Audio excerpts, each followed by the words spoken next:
Yes, welcome to Big TV Digital Live Breaking News. చూస్తున్నాం కోయ్ పాట పాడిన గురువప్పపై ఆరోపణలు వస్తున్నాయి. అసలు ఆయన పాస్టరే కాదంటూ కూడా ఆరోపణలు వస్తున్నాయి. ఈ నేపథ్యంలో ఆయన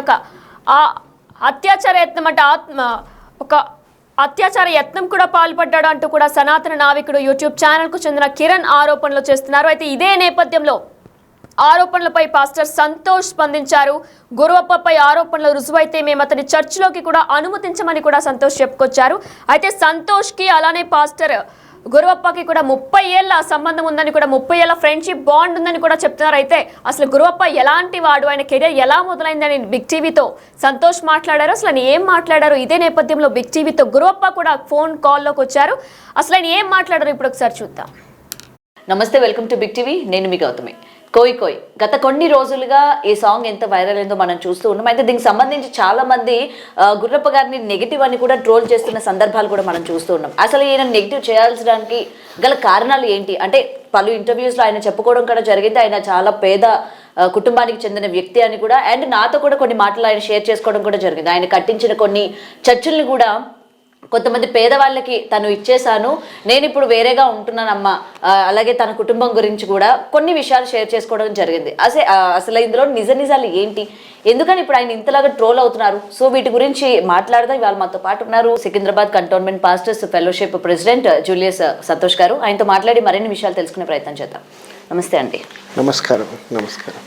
రైట్ సార్, గుర్రప్ప గారి గురించి మీకు ఇప్పటికే తెలిసి ఉంటుంది. ఆల్రెడీ ఇతను ఇంత వైరల్ అయ్యారు, తోటి పాస్టర్లు అందరికీ కూడా ఈ విషయం తెలిసే ఉంటుంది. అండ్ అతని పైన వస్తున్న నెగిటివిటీ, ముఖ్యంగా అంటే వైరల్ అవ్వడం, పాజిటివిటీ, అతని కుటుంబం గురించి అందరూ కూడా పట్టించుకోవడం మానేసి ఈ రోజు ఏదైతే ఆయన ఒక కామందుడు, ఒక మహిళల పట్ల ఆయన ప్రవర్తించే తీరు కావచ్చు, అదంతా కూడా కరెక్ట్ కాదు, ఆయన్ని మీరు వైరల్ చేయడం కూడా కరెక్ట్ కాదు, నిజాలు తెలుసుకొని మాట్లాడండి అని చెప్పి కూడా నీల్ అన్న వ్యక్తి ఈ రోజు వీడియో చేయడం కూడా జరిగింది. సో దీని గురించి ఏమంటారు? అసలు మీకు తెలిసినంత వరకు గుర్రప్ప ఎలాంటి వ్యక్తి?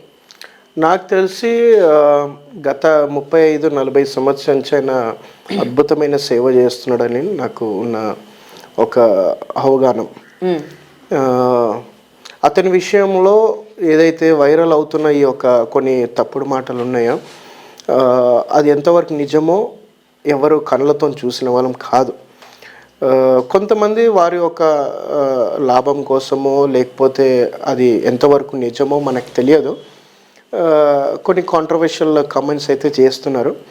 అది అతను పర్సనల్ దీని మీద అది చాలా ఎఫెక్ట్ పడే పరిస్థితులు అయితే ఉన్నాయి. సో నా ఒక పర్సనల్ ఒపీనియన్ ఏదైతుందో, అతను ఒక మంచి వ్యక్తి. నేను ఎంక్వైరీ చేయడం వలన నాకు తెలిసిన ఒక విషయం ఏంటంటే, అతను ఒక మంచి వ్యక్తి, అద్భుతమైన సేవ చేస్తున్నాడు. గత 30-40 సంవత్సరాల నుంచి అద్భుతమైన సేవ చేస్తున్నాడు. అతని విషయంలో నాకు తెలిసిన కొన్ని విషయాలు ఏంటంటే, అతను ఉండేది కృష్ణా జిల్లా దగ్గరలో అతను ఉన్నాడు. అతను ఒక రెసిడెన్షియల్ అని చెప్పి నాకు తెలుసు. ఇంకొక విషయం, మా చర్చ్ బిలీవర్, ఆయనకి ఇప్పుడు 40 సంవత్సరాలు. విషయం ఏంటంటే, మా చర్చ్ బిలీవర్, ఆయన 40 సంవత్సరాలు. ఆయన ఒక 7-8-9 సంవత్సరాలు ఉన్న సమయంలో విశాల గుర్రప్ప గారు వాళ్ళ ఊరికి వచ్చి సువార్త చెప్పేవారు. 9 ఏళ్ళు అప్పుడే. ఆయన 9 సంవత్సరాలు, ఇప్పుడు ఆయన 40 సంవత్సరాలు. ఇప్పుడు మా బిలీవర్ 40 సంవత్సరాలు. ఆయన 9 సంవత్సరాలు ఉన్నప్పుడే ఈ మీసాల గుర్రప్ప అనే వ్యక్తి వచ్చి అక్కడ కృష్ణా జిల్లాలో మన గాంధీ ఆశ్రమం అనే ఊరు ఉంది, ఆ ఊరిలో కూడా వచ్చి ఆయన సువార్త ప్రకటించి వెళ్ళిన వ్యక్తి. సో అప్పటి నుంచి చాలా అద్భుతంగా దేవుని కోసం వాడబడుతున్న వ్యక్తి. ఆయన బ్యాక్గ్రౌండ్ వచ్చి ఈ కోయా బ్యాక్గ్రౌండ్ అయితే నాకు కన్ఫర్మేషన్ ఉంది. సో చాలా పేదవాడు, పేద కుటుంబము. సో ఆయనకు దేవుని మీద ఉన్న భారం ఏదైతే ఉందో ఆయన దీంట్లో ఆయన ప్రచురిస్తూ వెళ్తున్నాడు. ఈ విషయాలు నాకున్న అవగాహన ఇదే. ఓకే, అంటే మీరు అన్నారు కదా 9 ఏళ్ళు ఉన్నప్పటి నుంచే ఆయన దేవుడికి అంకితమైన వ్యక్తి, అంటే దేవుని గురించి చెప్తూ ఉన్న వ్యక్తి అని చెప్తూ ఉన్నారు. ఆయన కదండి, ఆయన కాదు, అంటే గుర్రప్ప ఇక్కడ బిలీవర్ గుర్రప్ప గురించి చెప్తున్నాను. అవునవును.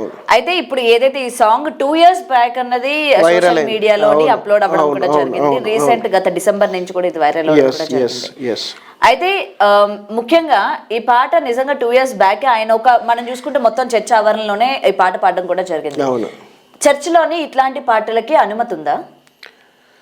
సో ఈ పాట పాడింది ఏదైతే ఉందో అది ఆయన భాషలో పాడినని ఆయన చెప్తున్నాడు.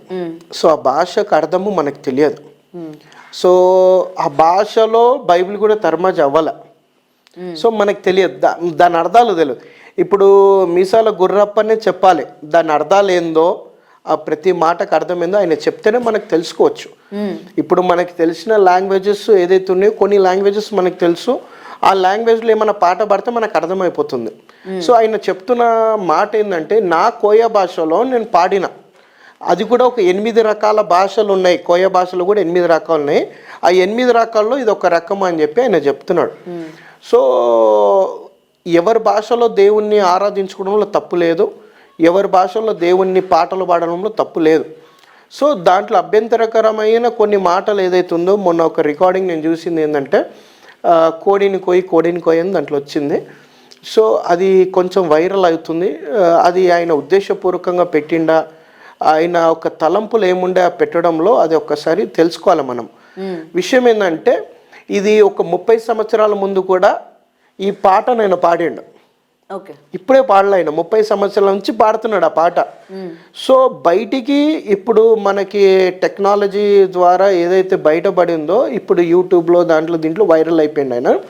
సో 30 సంవత్సరాల ముందే ఈ పాట పాడుతుండే. ఎందుకంటే నేను మా బిలీవర్ని నేను అడిగినప్పుడు ఆయన చెప్పిండు, పాస్టర్ ఈయన 30 years బ్యాక్ కూడా ఈ పాట పాడిండు, అప్పటి నుంచే పాడుతున్నాడు ఆ పాట. సో ఆయన పాట పాడుతున్న సమయంలో ఎవరో ఒకళ్ళు కోడిని కోయి అని చెప్పి పక్క నుంచి అది అందించినప్పుడు ఆ పాటకి ఇది లింక్ చేసి అక్కడున్న గాన పదాలు ఏదైతే ఉన్నాయో వాళ్ళు దాన్ని సంతోషంగా మరి ఇలా పాడడం వల్ల ఆల్రెడీ క్రిస్టియానిటీ మీద ముఖ్యంగా ఈ మధ్య కాలంలోని నెగిటివిటీ చాలా ఎక్కువైపోయింది. వాళ్ళు పాడే పాటలు కావచ్చు, చేసే తీరు కావచ్చు, ప్రతిది కూడా సినిమాటిక్ పాటలు తీసుకొచ్చి దేవుడు పాటలు అని చెప్పి పాడడం, అలాగే హిందువుల పాటలు తీసుకొచ్చి దేవుడు పాటల్లాగా ట్యూన్ మార్చి లిరిక్స్ మార్చి పాడడం, కొన్ని సాంప్రదాయాలు హిందూ వాళ్ళు ఫాలో అవుతున్నవి క్రిస్టియానిటీలో ఫాలో అవ్వడం, ఈ విధంగా రీసెంట్ డేస్ లో చాలా వరకు క్రిస్టియానిటీ అనేది నెగిటివ్ అయింది. మరి ఇప్పుడు ఈయన దగ్గర నుంచి మీరు అన్నారు 40 years నుంచి ఆయన ఒక పాస్టర్ గా ఉన్నప్పుడు ఈ కోడ్ని అన్న పదాన్ని ఆయన యూజ్ చేసేటప్పుడు ఎక్కడ కూడా ఏ పాస్టర్ కూడా జీసస్ ని ఉద్దేశిస్తూ నీ యొక్క లాంగ్వేజ్ లో నువ్వు ఆరాధించుకో, పాట పాడుకో, తప్పులేదు. బట్ ఆ విధంగా కించపరిచేటట్టు ఇప్పటికే నెగిటివిటీ చాలా వరకు ఉంది.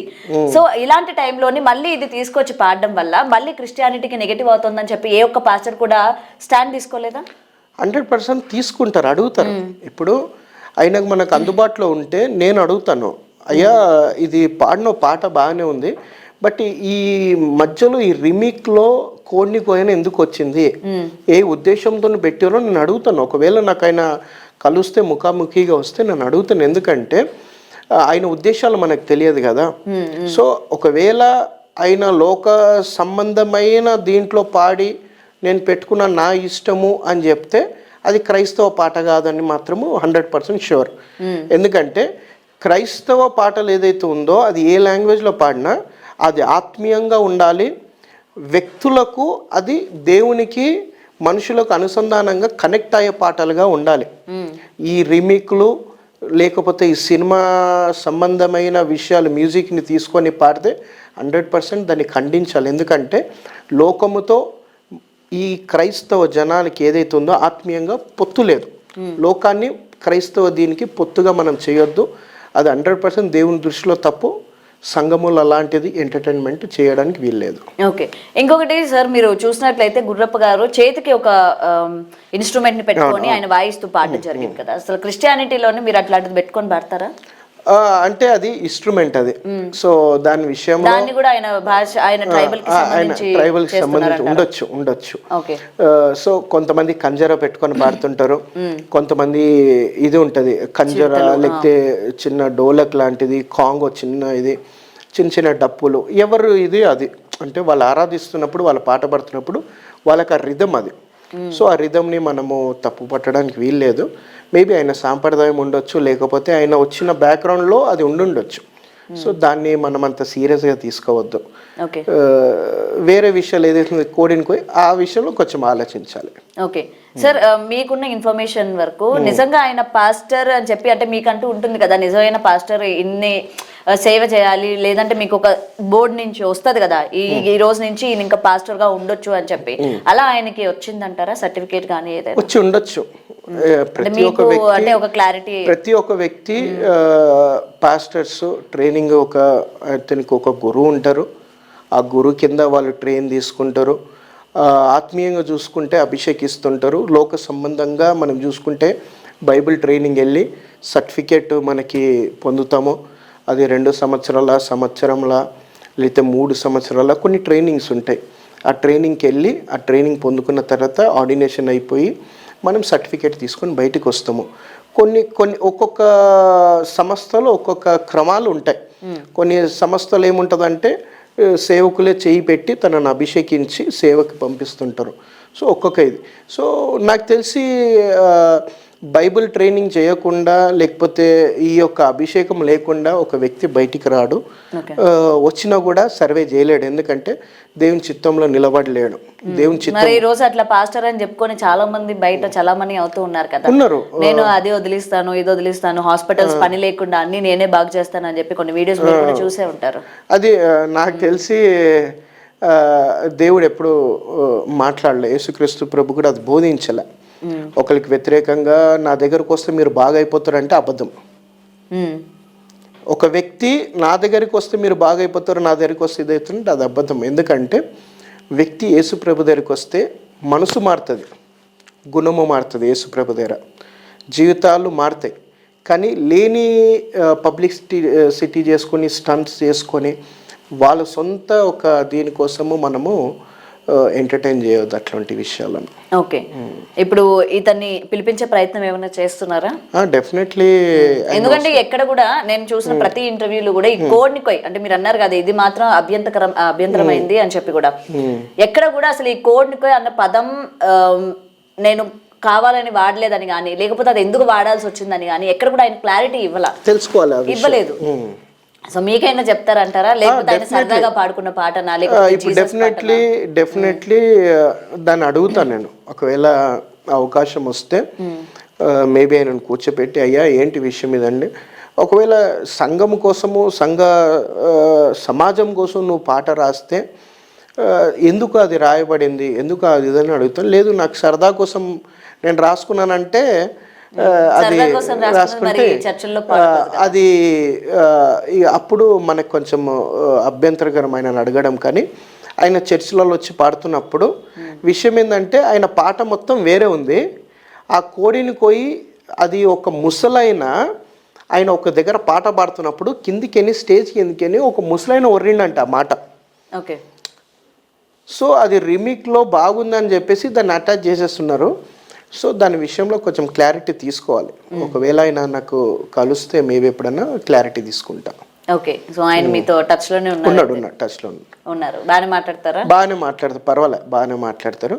సో ఈ విషయం కోసం రీసెంట్లీ మాట్లాడినప్పుడు అయ్యా నేను వస్తాను, హైదరాబాద్ వచ్చినప్పుడు కలుస్తా అని చెప్పిండు. కలిసినప్పుడు కూర్చొని చిన్న డిస్కషన్ అయితే చేయాలి. ఓకే. సో ఆయన కుటుంబ మొత్తం ఆ నేపథ్యం అంతా కూడా చెప్పారు. ఆయన పేద కుటుంబానికి చెందిన వ్యక్తి అని చెప్పి. సో ఎప్పుడు మాట్లాడినా సరే నేను కారులో తిరుగుతున్నా, నేను కారులో అక్కడికి వెళ్తున్నా ఇక్కడికి వెళ్తున్నా అని చెప్పడం జరుగుతుంది. ఎలా తీసుకోవాలంటారు మరి దీన్ని?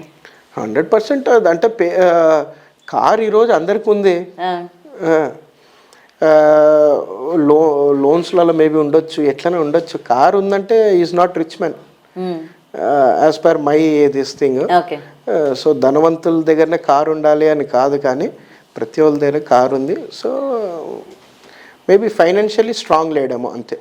ఓకే, మామూలుగా ఓకే, స్టేబుల్. ఓకే. పూర్ అంటే కంప్లీట్లీ పూర్ కాదు కదా. పూర్ అంటే ఇక మనలాంటి వాళ్ళంతా పూరే, మనమంతా పూరే, మనం రిచ్ కాదు కదా. సో మనమంతా పేదోళ్ళమే.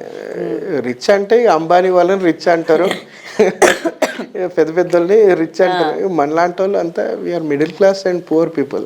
ఓకే. ఎలా అనిపిస్తుంది మరి మీలో పాస్టర్స్ లోని వన్ ఆఫ్ ద పాస్టర్ ఈ రోజు ఇంత వైరల్ గా మారడం? ఆయననా? మీరు ఏమైనా కలిసి మీటింగ్స్ లాంటివి? లేదు, ఏం ఉండదు అట్లా. అండ్ మీడియా చేసింది ఆయనని ఫేమస్ అంతే, వేరే ఏం లేదు. అండ్ వాట్ ఎవర్ ఆయన ఫేమస్ అయిండు, ఆయనకు సంతోషమే అనుకుంటా దాంట్లో. ఓకే. సో ఆయన మీద వస్తున్న ఎలిగేషన్స్ అన్ని కూడా నమ్మొచ్చు అంటారా? నేను నమ్మనండి. అంటే నేను చూడలేదు కదా, నేను చూడకుండా నేను నమ్మను. ఒకవేళ నా కళ్ళతో నేను చూస్తే ఏంటయ్యా అని చెప్పి ఆయన పోయి నేను ఇది చేయొచ్చు, కరెక్ట్ చేయొచ్చు. యాజ్ పర్ బైబుల్ మనం చూసుకుంటే ఎవరినో ఒక తప్పు చేస్తే పోయి వాళ్ళని కూర్చొని సరి చేయమంటుంది బైబిల్. వాళ్ళని 10 మందిలో తీసుకురావద్దంటుంది. బైబిల్ అంటుంది, if your brother and does any mistake go and correct him. Okay. మన బ్రదర్ అని ఏమైనా తప్పు చేస్తే ఆయనని కరెక్ట్ చేయాలి.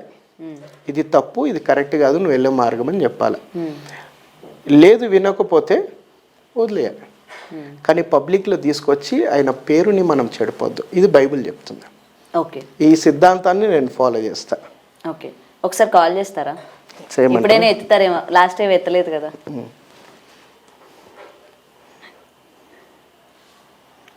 అడగండి, ఒకవేళ ఆయన కాల్ కానీ లిఫ్ట్ చేసినట్లయితే. ఈ కోడ్నికోయ్ అన్నది ఏ ఉద్దేశంతో ఇచ్చినాడు? ఫోన్ చేసినాడు. చేశారా? ఫోన్ సైలెంట్ లో ఉంది. హలో అయ్యగారు, వందనాలు. నేను పాస్టర్ జూలియస్ మాట్లాడుతున్నా. నిన్న మాట్లాడా కదా, నెహమియా గారు. ఇది నేను ఇక్కడ ఇంటర్వ్యూలో ఉన్నా. సో అదే ఒకసారి మాట్లాడమని చెప్పారు మీతో. అదే రేపు వస్తా అని చెప్పారు కదా. ఎన్ని గంటల వరకు ఉంటారు మీరు? నేనుండేది మధ్యాహ్నం 1 గంట. 1 గంటకి వచ్చేస్తారా మీరు ఇడికి? ఎక్కడికి? మన హైదరాబాద్ నెహమియా గారి దగ్గరికి. నెహమియా గారి దగ్గరికి వచ్చేది ఉదయం 9 నుంచి 12 వరకే. మళ్ళీ దాని తర్వాత అయ్యగారు ఆ తర్వాత వెళ్ళిపోతాను నేను. వెళ్ళిపోతున్నారా? 3 గంటలకు కలుద్దామన్నారు కదా, 2 గంటలకి. ఇప్పుడు ఈ నెంబర్ అవుతుంది. ఇది మన సిస్టర్, మన ఎవరైతే ఉన్నారో మీడియా బిగ్ టీవీ వాళ్ళు. అదే ఇక్కడ ఏదో చేస్తా అని చెప్పారు, ఫోన్ చేస్తే ఫోన్ ఎక్కడ వాళ్ళు. అవును, అక్కడ విజయవాడలోనా? ఓకే. అయితే అంటే నేను అన్నా, నాకు తెలుసు అంటే పరిచయం మాట్లాడుతుంటే, అయ్యాది ఇంటర్వ్యూ కోసం వెయిట్ చేస్తున్నాము, ఒకసారి మాట్లాడిపోయండి అని చెప్పారు. ఇప్పుడు నేను వచ్చేది అక్కడ ఏదో ఆరాధనకి చర్చికి వస్తున్నా. అవును అవును. మళ్ళీ అన్నీ వెళ్ళిపోవాలి కదా. ఒక హాఫ్ అన్ అవర్ మాట్లాడాను. ఇబ్బందికరంగా కొంతమంది కాంట్రవర్షియల్ చేస్తున్నారు కదా, దాని విషయంలో క్లారిటీ నన్ను అడిగారు. నేను మంచోళ్ళు, ఇబ్బంది ఏం లేదు అని చెప్పా. అయితే మీరు కూడా కొంచెం క్లారిటీ ఇచ్చేస్తే మనకు మంచిగా ఉంటుంది. సరే, ఓకేనా అయ్యగారు?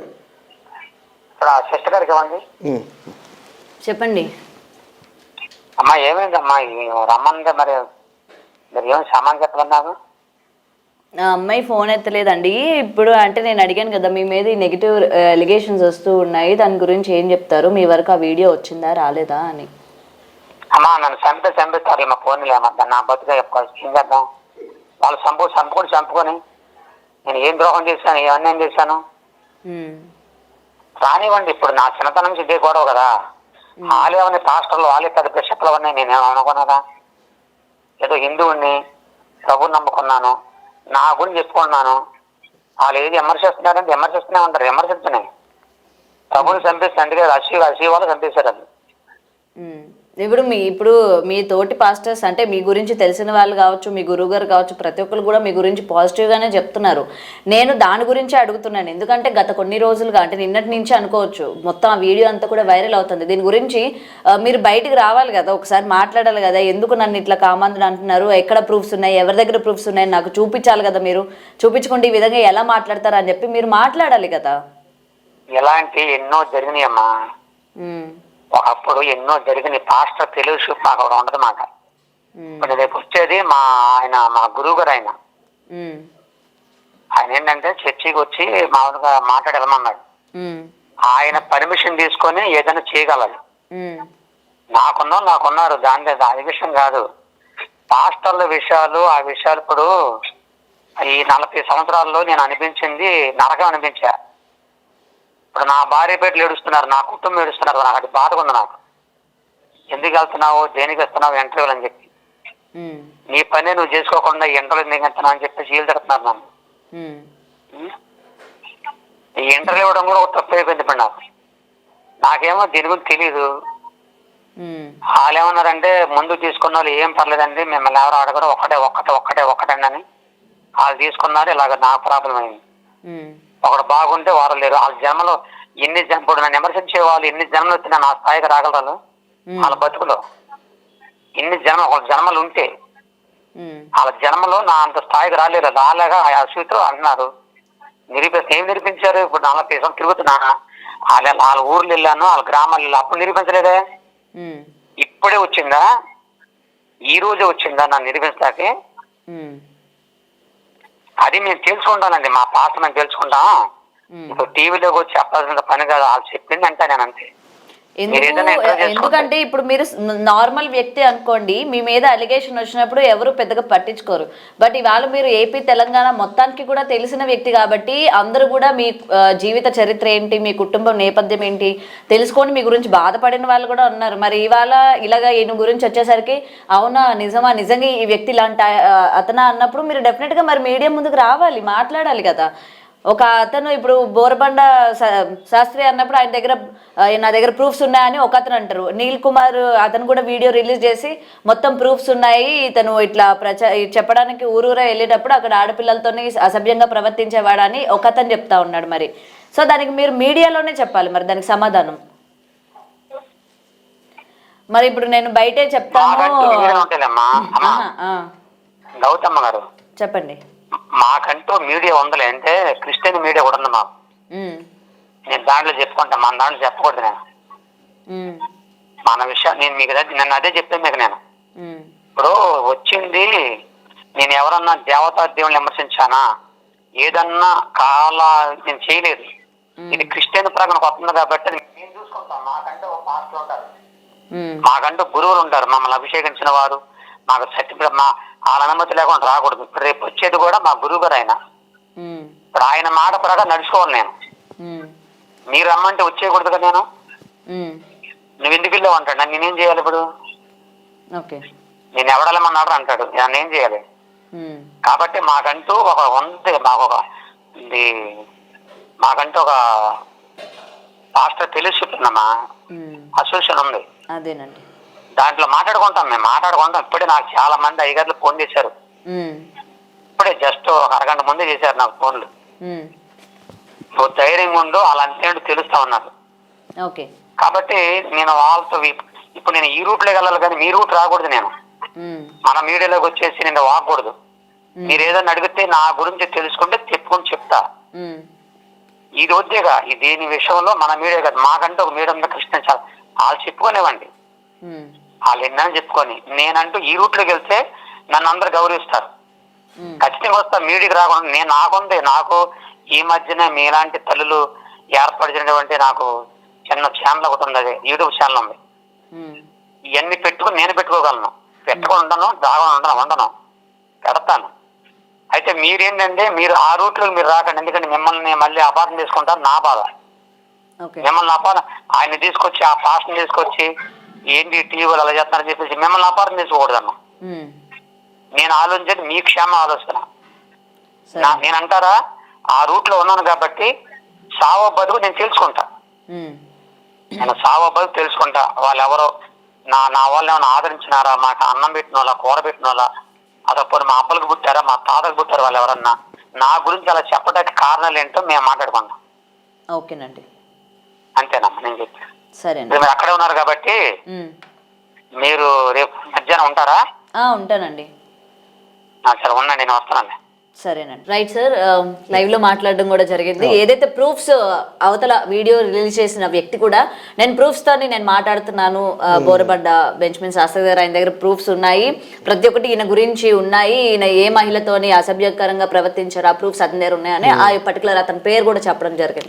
మరి వాళ్ళ పాస్టర్ గారు కూడా చెప్తూ ఉన్నారు కదా, ఆయన కూడా చెప్తూ ఉన్నారు నా దగ్గర ప్రూఫ్స్, అంటే మా పాస్టర్స్ అందరం కూడా మేము కూడా మాట్లాడతాము అని కూడా. మీరు ఇంకేమైనా ఏదైతే ఉందో దీని గురించి ఏం చెప్తారు మరి ఇవాళ? ఏదైతే ఉందో అది ఆయన పర్సనల్ విషయాలు అవి, అండ్ ఆయన పర్సనల్గా నేను వెళ్ళదలుచుకోలేదు. అండ్ వన్ మోర్ థింగ్, నాకున్న ఇన్ఫర్మేషన్లో మంచోడైనా అని అయితే నాకున్న ఇన్ఫర్మేషన్ ఉంది. So what ever it is కూర్చొని మాట్లాడదామని చెప్పారు కదా. సో అందరు పెద్దవాళ్ళందరూ కూర్చొని మాట్లాడుకొని విషయాలు ఎందుకు ఇట్లా ఒకళ్ళనొకళ్ళు మనం వైరల్ చేసుకుని ఒకళ్ళనొకళ్ళు ఇబ్బంది పెట్టుకోవాలనో ఇది మాట్లాడదాం త్వరలో. Yeah sir, anyway thank you so much sir. చూడాలి అసలు ఏం మరి ఇంత వ్యక్తి అంటే ఇవాళ ఫేమస్ అవుతున్నారు కాబట్టి ఓర్చుకోలేక ఇలాంటి స్ప్రెడ్ చేస్తున్నారా లేకపోతే నిజంగానేనా అనేది రేపు అది కాలం చెప్తుంది. Anyway, thank you so much. Thank you. God bless.